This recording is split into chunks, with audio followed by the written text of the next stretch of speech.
அனைவருக்கும் வணக்கம். சிஜேபியோட நீட் திருத்த போராட்டத்தை பத்தி உங்க எல்லாருக்கும் தெரியும். அவங்க டெல்லியில மிகப்பெரிய அளவுக்கு போராடிட்டு இருக்காங்க. இங்க தமிழ்நாட்டிலையும் சிஜேபி அப்படின்ற பேர்ல அங்கங்க போராட்டங்கள் நடந்துட்டு இருக்கு. இதை பத்தி தான் இந்த வீடியோல பார்க்க இருக்கிறோம். சிஜேபி அப்படின்ற இந்த ஒரு ஃபார்மேஷன் வந்ததுல இருந்து இதை பத்தி நான் எங்கேயுமே பேசல. நம்ம வீடியோஸ் நீங்க எடுத்து பாருங்க. இத்தனை நாளா நான் எங்கேயுமே அவங்கள பத்தி பேசல. காரணம், அது பின்னாடி நிறைய டவுட் இருந்தது எனக்கு. அதனால கொஞ்சம் பார்ப்போம் எப்படி போகுது அப்படின்றதுனால அதை பத்தி பேசல. இன்னைக்கு அது மிகப்பெரிய அளவுல எழும்பி வந்துருச்சு. ஸ்டேட் கவர்மெண்ட் இப்ப டார்கெட் பண்ண ஆரம்பிச்சுட்டாங்க. பல மாநிலங்கள்லயும் பல பிரச்சனைகளை முன்னிலைப்படுத்தி அவங்க வராங்க.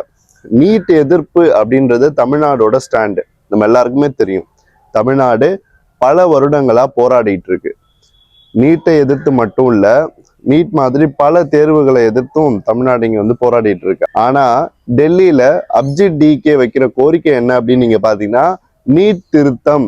நீட் எக்ஸாம் வேணான்னு சொல்லல, நீட் எக்ஸாம் சரியான முறையில நடக்கணும், சீர்திருத்தங்கள் வேணும் அப்படின்றத முன்னிலைப்படுத்தி தான் அவர் அந்த போராட்டத்தை கொண்டு போறாரு. ஆனா இங்க தமிழ்நாட்டுல சோ கால்டு சிஜேபி அப்படின்னு சொல்லிக்கிட்டு போராட்டங்களை இப்ப டி நகர், எழும்பூர் இந்த இடத்துல நடத்துறாங்க இல்லையா ஸ்டூடெண்ட்ஸ், இவங்கெல்லாம் என்ன சொல்றாங்கன்னா நீட் வேண்டாம் அப்படின்றாங்க. ஸோ சிஜேபி அப்படின்ற பேனர்ல நீங்க ஒரு போராட்டத்தை ஆர்கனைஸ் பண்ணி நடத்துறீங்க அப்படின்னா அவங்களுடைய கொள்கைக்கும் அவங்க சொல்ற டிமாண்டுக்கும் ஏத்த மாதிரிதான் நீங்க நாடு முழுக்க நடத்தணும். ஆனா நீங்க எப்படி நடத்துனீங்கன்னா உங்களுடைய கோரிக்கைகளை அதுல இம்ப்ளிமெண்ட் பண்ணிக்கிறீங்க. இன்னொன்னு, சிஜேபி அப்படின்றது கட்சி சார்பற்ற, அரசியல் சார்பற்ற ஒரு போராட்டம். இப்போ என்னன்னா, Communist Party of India, Marxist, DMK, Samajwadi Party, Congress, இந்த மாதிரி எல்லா கட்சிகளும் அதுக்குள்ள தங்களுடைய மாணவர் அமைப்புகளை கொண்டு போய் இம்ப்ளிமெண்ட் பண்ணி அதை ஒரு அரசியல் மூமெண்டாவே மாத்திட்டாங்க, ஒரு அரசியல் போராட்டமா மாத்திட்டாங்க. என்னைக்குமே மாணவர்கள் முன்னெடுக்கிற போராட்டங்கள் அரசியல் சார்பற்று இருந்தாதான் அது வெற்றி பெறும். இயல்பா நீங்க ஜல்லிக்கட்டு போராட்டமா இருக்கட்டும், பல பிரச்சனைகளை எடுத்துக்கோங்க. ஆனா இந்த போராட்டம் வந்து இப்படி போயிட்டு இருக்கு. சரி, ஓகே, போராடுறாங்க, ஏதோ ஒண்ணு போராட்ட புரிதல் இல்லாம அவங்க ஒரு டிமாண்டை வைக்கிறாங்க, இவங்க ஒரு டிமாண்டை வச்சுட்டு இங்க போராடுறாங்க அப்படின்றத நம்ம பார்த்துட்டு இருந்தோம். ஆனா இது ஒரு கட்டத்துக்கு மேல போய் என்ன ஆச்சுன்னா, நேத்து டி நகர்ல வந்து போராட்டம் நடந்துச்சு. சிபிஐயோட ஆபீஸ்ல, பாலன் இல்லத்துல. அங்க நிறைய பேர் திமுகவை சேர்ந்தவர்களும் அந்த போராட்டத்துல கலந்துக்கிட்டாங்க. நீட் எக்ஸாமுக்கு தமிழ்நாடு முதலமைச்சர் எந்த அளவுக்கு எதிர்ப்பு தெரிவிச்சார் அப்படின்றது நம்ம எல்லாருக்குமே தெரியும். அவர் முதலமைச்சரா ஆவறதுக்கு முன்னாடி, கட்சி தொடங்குறதுக்கு முன்னாடி இந்த மாணவர் விருதுகள்லாம் கொடுத்துட்டு இருந்தார் இல்லையா, ஃபர்ஸ்ட் ரேங்க் எடுத்த ஸ்டூடெண்ட்ஸுக்கு. அப்பவே நீட்டுக்கு எதிரான ஸ்டேட்மெண்ட்ஸ் எல்லாம் அவர் வச்சிருந்தாரு. அவர் என்னமோ நீட்டை ஆதரிச்ச மாதிரியும், முதலமைச்சர் நீட் பத்திய பேசவே இல்லைன்ற மாதிரியும் சில பேர்லாம் வந்து முதலமைச்சரை டார்கெட் பண்ணி பேசினாங்க. இதுதான் மாற்றமா, முதலமைச்சரை விட நான் அதிக முறை ப்ரெஸ் மீட் கொடுத்துருக்கேன் அப்படின்னு ஒரு பொண்ணு பேசுறாங்க. மூணாவது வந்து உங்களுக்கு ஓட்டு போட்டது வேஸ்ட், இந்த மாதிரி பல விஷயங்கள் வருது. கல்வி அப்படின்றது மத்திய பட்டியலில் இருக்க ஒரு விஷயம். நீட் எக்ஸாம் இந்த மாதிரி நேஷனல் வைடு எக்ஸாம்ஸ்க்கான டிசிஷன் எடுக்கிறது சென்ட்ரல் கவர்மெண்ட் தான். ஸ்டேட் கவர்மெண்ட்ஸுக்கு அந்த பவர் கிடையாது அப்படின்றது எல்லாருக்குமே தெரியும். ஆனா மாநில பட்டியலில் இல்லாத ஒரு விஷயத்த மாநில முதலமைச்சருக்கு எதிராக திருப்புற வேலையில தான் இந்த ஸ்டூடெண்ட் ப்ரொட்டஸ்ட்ல சில பேர், நான் எல்லாரையும் சொல்ல, சில பேர் வந்து நடந்துட்டு இருக்காங்க. மத்திய பட்டியலுக்கு கல்வி போயாச்சு, எந்த சென்ட்ரல் எக்ஸாமையும் அவங்க தான் டிசைட் பண்ண போறாங்க. ஆனா மாநில முதலமைச்சரை டார்கெட் பண்ணி இவர் வந்து இதை மாத்தணும், அதை மாத்தணும் அப்படின்றது புரிதல் இல்லாத ஒரு வாதம் தானே. ஆனா வந்து அதை தான் அவங்க பண்ணாங்க. நிறைய இஷ்யூஸ், நீங்க நேற்று நடந்ததெல்லாம் வந்து தனி மனித தாக்குதல் தான். முதலமைச்சர் அவர்களுக்கும் நீட் எக்ஸாமுக்கும் என்ன கனெக்ஷன் இருக்கு? அவர் நீட் எக்ஸாமுக்கு ஆதரிச்சு ஏதாவது போராட்டங்கள் ஏதாவது நடத்தினாரா? இல்ல அதை ஆதரிச்சு சட்டப்பேரவையில பேசினாரா? இல்ல பொதுக்கூட்டங்கள்ல பேசினாரா? இல்ல ஆதரிச்சு இன்டைரக்டா ஏதாவது செயல்பட்டாரா? இல்லையே. ராகுல் காந்தி அவர்கள் தாக்கப்பட்டப்ப அறிக்கை கொடுத்தாரு. அஸ் அ கூட்டணி கட்சியா தானே பண்ண முடியும். அவர் இப்ப டெல்லிக்கு போறாருன்னே வச்சுக்கோங்க, பாதிக்கப்பட்ட மாணவர்களை பாக்குறாங்க அப்படின்னு வச்சுப்போம், என்ன நடக்கும்? எவ்வளவு கிரௌடு வரும்? அதனால ஏதாவது நடந்துச்சுன்னா அந்த பழியும் தூக்கி அவர் மேலே போடுவாங்க. அவரால் என்ன பண்ண முடியுமோ, அவருடைய ஸ்டேச்சருக்கு என்ன பண்ண முடியுமோ அதை சரியா தானே பண்ணியிருக்காரு. அப்படி இருக்கும்போது ஒரு தமிழ்நாட்டினுடைய முதலமைச்சர் மேல களங்கம் விளைவிக்கணும் அப்படின்றதுக்காக இந்த ஸ்டூடெண்ட் ப்ரொட்டஸ்ட எதிர்கட்சிகள் கையில் எடுக்கிறது எந்த விதத்துல நியாயம்? நான் கம்யூனிஸ்ட் பார்ட்டி ஆஃப் இந்தியாவை நான் கேட்கிறேன், உங்க அலுவலகம் தானே பாலன் இல்லம், அங்க வந்துகிட்டு உங்க கூட்டணி கட்சியான ஒரு மாநிலத்தினுடைய முதலமைச்சரை இந்த அளவு தரைக்குறைவா மாணவர்கள் அப்படின்ற பேர்ல சில பேர் அங்க உட்காந்துக்கிட்டு பேசிட்டு இருக்காங்க. அதை எப்படி நீங்க அனுமதிக்கிறீங்க? அப்ப இவங்களுக்கான மேடையை நீங்க தான் போட்டு கொடுக்குறீங்களா? இது எந்த விதத்துல நியாயம்? நிறைய இஷ்யூஸ் நீங்க பாத்தீங்கன்னா இப்போ கடந்த ஆண்டுகள் திமுக ஆட்சியில எவ்வளவு விஷயங்கள் நடந்தது. அப்பெல்லாம் இந்த சிபிஐ என்ன பண்ணுச்சு? அப்பெல்லாம் இந்த மாணவர் அமைப்புகள் எங்க போய் போராடினாங்க? அஜித் வரதுக்கு முன்னாடி எத்தனையோ போராட்டங்கள் தமிழ்நாட்டுல நடந்தது. இந்த நீட் எக்ஸாமுக்கு எதிரான கொள்கையை கொண்ட முதல் மாநிலம் தமிழ்நாடு தான். எத்தனையோ போராட்டங்கள் நடந்தது. அப்பெல்லாம் எங்க போனாங்க இந்த மாணவர் அமைப்புகள்? அப்போ இருந்த முதலமைச்சரை எதிர்த்து ஒரு ஸ்டேட்மெண்ட் வச்சாங்களா? நம்முடைய துணை முதலமைச்சராக இருந்தவர் உதயநிதி ஸ்டாலின் அவர்கள், தற்போதைய எதிர்கட்சி தலைவர், அவர் என்ன சொன்னார்? நீட் ரகசியம். அதை பத்தி கேட்க முடியலையா இவங்களால? நீட்டை ஒழிப்போம்னு சொல்லிட்டு தானே தேர்தல் வாக்குறுதியா கொடுத்து ஆட்சிக்கு வந்தாங்க. எத்தனை முறை கனிமொழி அவர்களும் எம் கே ஸ்டாலின் அவர்களும் மேடையில இதை பத்தி எல்லாம் பேசியிருக்காங்க. அப்ப அவங்களுடைய வாக்குறுதியை பத்தி எல்லாம் மாணவர் அமைப்புகள் பேசாம இருப்பதற்கான காரணம் என்ன? எத்தனையோ முறை கல்வி அறிஞர்கள் சொல்லியிருக்காங்க, இந்த நீட் எக்ஸாம் அப்படின்றது தவிர்க்கப்பட வேண்டிய ஒரு விஷயம், தடை செய்யப்பட வேண்டிய ஒரு விஷயம் அப்படின்றது. அதை புரிஞ்சுக்கிட்டு முதலமைச்சர் எத்தனையோ முறை தன்னுடைய பொதுக்கூட்டங்கள்ல பேசியிருக்காரு. அப்படி இருந்துமே இவங்க எல்லாரும் முதலமைச்சரை டார்கெட் பண்ணும் ஒண்ணுதான். இன்னொரு விஷயம் இருக்கு இதுல. ஜனநாயகன் படம் இன்னைக்கு ரிலீஸ் ஆகுது. நாடு முழுக்க மிகப்பெரிய கொண்டாட்டம். கடைசி படம். பெரிய ஸ்டேச்சர்ல இருக்கிறவரு 35% வாங்கி எம்ஜிஆரையே பெண்ணுக்கு தள்ளி பெரிய அளவுக்கு வந்துட்டாரு. அப்படி இருக்கும்போது அவருடைய ரசிகர்கள், பொதுமக்கள் எல்லாரும் போயிட்டு அவருடைய படத்தை பார்க்க விருப்பப்படுவாங்க. அது நார்மலான ஒரு விஷயம்தான். இதுல ஒரு டேக் போடுறாங்க, no need Jananayagan, we need ஜனநாயகம் அப்படின்னு. ஜனநாயகன் படத்துக்கும் நீட் ப்ரொட்டஸ்டுக்கும் என்ன சம்பந்தம் இருக்கு? நீங்க போராட்டத்தே புரிதல் இல்லாம தான் இங்க பண்ணிட்டு இருக்கீங்க அப்படின்றது உங்களுக்கு தெரியல. அவங்க வைக்கிறது ஃபேர் நீட். நீட்ல ஃபேர்ன்ற ஒண்ணு கிடையாது. அப்படி இருக்கும்போது எப்படி ஃபேர் நீட் இருக்க முடியும்? அஜித் அதான் வைக்கிறாரு, ஓகே, அவரோட விருப்பம். இங்க நீங்க பேன் நீட்ன்றீங்க. சரி, ஓகே, நீங்க போராட்டம் பண்றீங்கல்ல, அது வேற பேனர்ல பண்ணலாமே. நீங்க என்ன போட்டுக்கிறீங்க? இங்கேயே சிஜேபின்னு போட்டுக்கிறீங்க. அவர் தான் சிஜேபியோட ஃபவுண்டர். அப்போ அவர் வைக்கிற கிளைம் வேறையா இருக்கு, நீங்க சொல்றது வேறையால இருக்கு. அவங்க டிமாண்ட் வேற, உங்க டிமாண்ட் வேறன்னா நீங்க ரெண்டு பேரும் வேற வேற இயக்கங்கள் தானே. நியாயமான வார்த்தை தானே இது. ஆனா ஜனநாயகன் படம் வரக்கூடாது அப்படின்றத பத்தி இவங்க பேசுறாங்க. நிறைய வீடியோக்கள் இருக்கு. நான் இன்ஸ்டாகிராம்ல கூட நேற்று ஒரு ரீல் ஒன்று போட்டிருந்தேன். என்னால அந்த 3 நிமிஷத்துக்கு அவ்வளவுதான் பேச முடிஞ்சது. அதனால அதை போட்டிருந்தேன். நிறைய பேர் கமெண்ட்ஸ் போட்டிருந்தாங்க. அதுல பார்ட்டிசிபேட் பண்ணவங்கள நிறைய பேர் சொல்றாங்க, இது ஒரு அளவு பொலிட்டிக்கலி மோட்டிவேட்டட் மாதிரி போச்சு, அப்போ நாங்க வந்துட்டோம் அப்படின்றத தெரிவிச்சிருக்காங்க. நான் மறுபடியும் சொல்றேன், நீட்டுக்காக மாணவர்கள் போராடுறாங்களா, அதை எதிர்த்து உண்மையாவே 100% நான் ஆதரிக்கிறேன். எல்லா இயக்கங்களும் ஆதரிப்பாங்க. ஆனா அரசியல் ரீதியா ஒரு கட்சி எதிர்ப்பை முன்னிலைப்படுத்தினா நிச்சயமா அது தவிர்க்கப்பட வேண்டிய ஒரு விஷயமா இருக்கு. எந்த கட்சின்னு உங்களுக்கு தெரியும். தமிழ்நாடு அளவுல தாவேகாவை டார்கெட் பண்ணி இவங்க பண்றாங்க. நீங்க பிஜேபி எதிர்த்து பேசுறீங்களா, ரைட்டு, கரெக்டு. அவங்க அதை தடை செய்ய மாட்டாங்க. காங்கிரஸ் பீரியட்ல கொண்டு வரப்பட்டதுதான் இந்த நீட் அப்படின்றது எல்லாருக்குமே தெரிஞ்ச விஷயம். அப்போ அமைச்சரவையில சுகாதாரத்துறை அமைச்சரா இருந்தவர் திமுகவை சேர்ந்தவர். இது எத்தனை பேருக்கு தெரியும்? அப்போ இதுக்கு முன்னோடியா இருந்தது யாரு? திமுக காங்கிரஸ் கூட்டணி இல்லையா? அப்போ இப்ப அப்படியே பல்டி அடிச்சு என்னமோ நாங்க தான் நீட்டுக்கு போராளிகள் அப்படின்னு இப்ப திமுகவை சேர்ந்தவர்கள் குதிக்கிறாங்களே. அன்னைக்கு என்ன பண்ணாங்க? நீட்டு டிராஃப்ட் வந்தப்பவே அதை எதிர்த்து இருக்க வேண்டியதானே. ஏன் எதிர்க்கல? இன்னைக்கே அப்படி பண்றாங்க. வாக்கு அரசியல், மாணவர்களை வைத்து செய்கின்ற ஒரு அற்பமான ஒரு அரசியல். இதை மாணவர்கள் புரிஞ்சுக்கணும். நேற்று கூட நீங்க சிபிஎம் செக்ரட்டரி எல்லாரும் வாங்க, போராட வாங்க, வகுப்புகளை புறக்கணிச்சுட்டு வாங்க அப்படின்னா எதை நோக்கி இது போகுதுன்னு எனக்கு புரியல. டெல்லியில ஜந்தர் மந்தர்ல அவங்க சரியான ஒரு போராட்டத்தை ஆர்கனைஸ் பண்ணி அவங்க பண்ணிட்டு இருக்காங்க. அஜித் சொல்றாரு, இந்தியாவில் சிஜேபி ப்ரொட்டஸ்ட்னு ஒண்ணு நடந்தா டெல்லியில தான் நடக்குது, வேற எங்கேயும் கிடையாதுன்றாரு. ஆனா இவங்க அங்கங்க சிஜேபின்னு சொல்லிட்டு நாடு முழுக்க போராடிட்டு இருக்காங்க. போராட்டத்தினுடைய அந்த டிமாண்ட் இருக்கு இல்லையா, டிஃப்ரெண்டா இருக்கு. தமிழ்நாட்டுல ஒரு டிஃப்ரெண்டா வச்சுட்டு இருக்காங்க, கர்நாடகால ஒண்ணு இருக்கு, கேரளால ஒண்ணு இருக்கு, ஆந்திரால ஒண்ணு இருக்கு.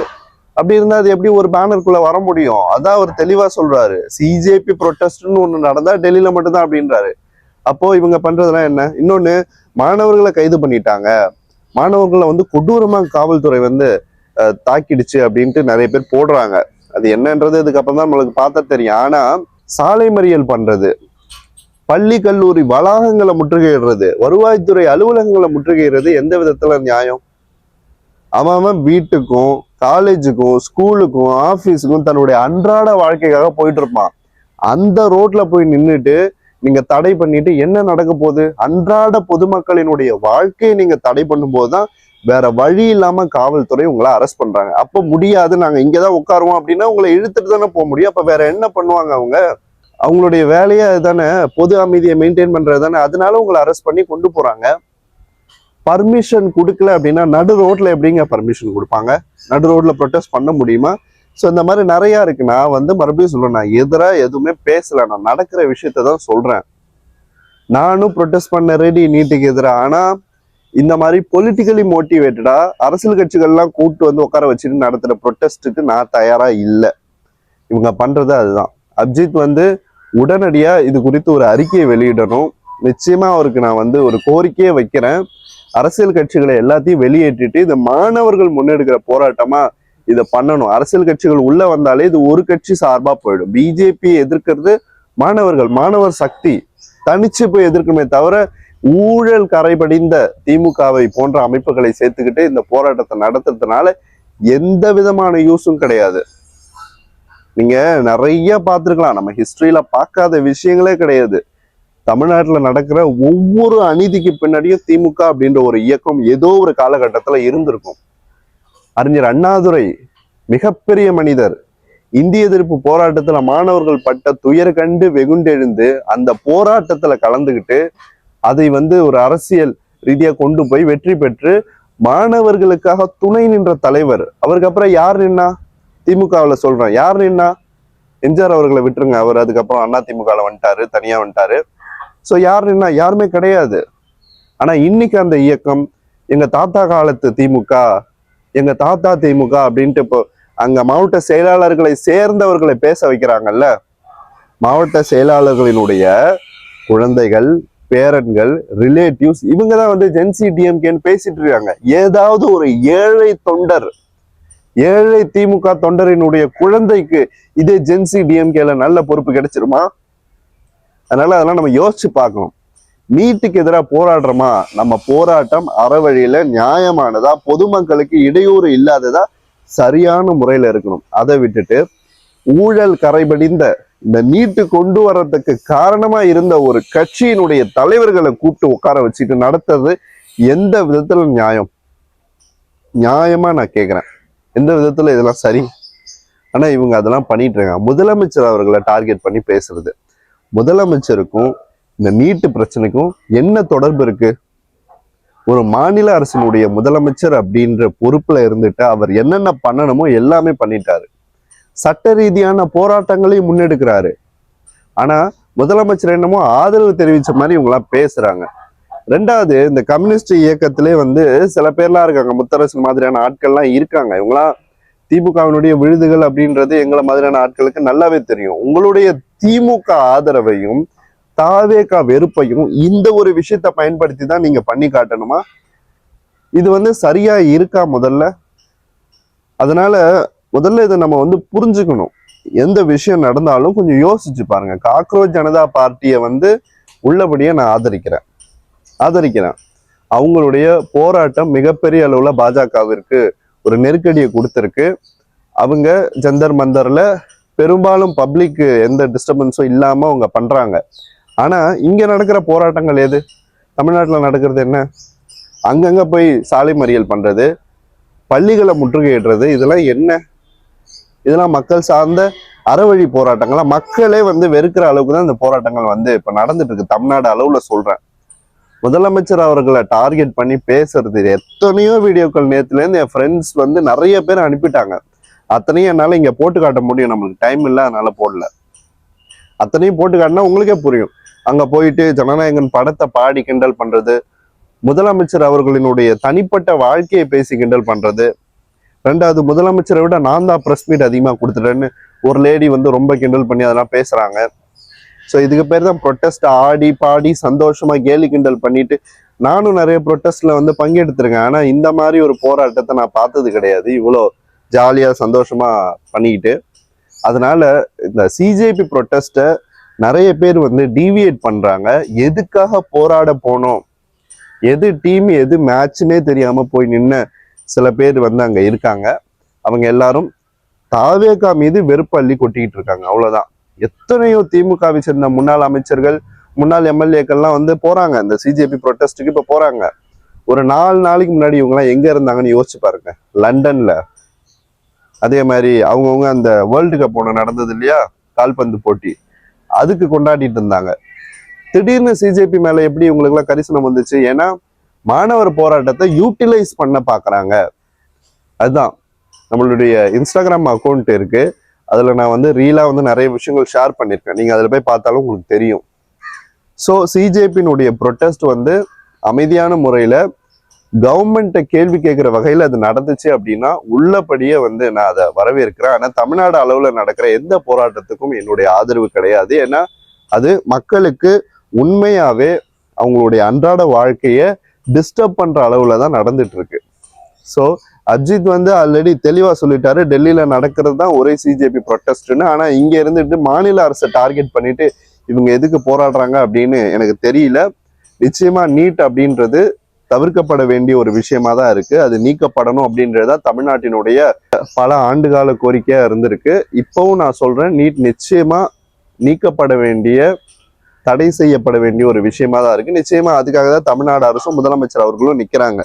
ஸோ இந்த நீட் எதிர்ப்பு போராட்டம் அப்படின்ற போர்வையில சில திமுகவை சேர்ந்த ஆட்களையும் எதிர்கட்சிகளையும் உள்ள விட்டுட்டு இந்த போராட்டக்காரர்கள் நடந்துகிறது வந்து வன்மையான கண்டனத்திற்கு உரியது. நீட்டை எதிர்த்து போராடினா அதுக்கான டிமாண்ட்ஸ் இருக்கு, அதுக்கான சரியான வழிமுறைகள் இருக்கு, அதை வச்சு நீங்க போராடலாம். அதை விட்டுட்டு சம்பந்தமே இல்லாத ஒரு முதலமைச்சர் அவர்களை வந்து நீங்க இப்படி பேசுறது வந்து சரியான போக்கு இல்லை. இதை நான் வந்து வன்மையா கண்டிக்கிறேன். இந்த மாதிரியான முன்னேற்பாடுகளை வந்து பண்ணவங்க யாருன்னு எனக்கு தெரியல. நீங்க பாத்தீங்கன்னா அதுல ஃபுல் அண்ட் ஃபுல் வந்து தாவேகா எதிர்ப்பாளர்கள் தான் அதிகமா இருந்த மாதிரி எனக்கு தெரிஞ்சுது. சம்பந்தமே இல்லாம முதலமைச்சர் அவர்களை பேசுறாங்க. ஸோ சிஜேபி ப்ரொட்டஸ்ட் அப்படின்றது நல்ல முறையில மக்களுக்கு எந்த விதமான இடையூறும் இல்லாம நடந்துச்சு அப்படின்னா நம்மளே உள்ளபடியா அதை ஆதரிப்போம். இப்படிதான் இந்த அரசியல் களமானது போயிட்டு இருக்கு. நல்லா யோசிச்சு நம்மளை சுத்தி நடக்கிற விஷயங்களை புரிஞ்சுக்கோங்க. இது போல இன்னொரு வீடியோல மறுபடியும் உங்களை சந்திக்கிறேன். நன்றி.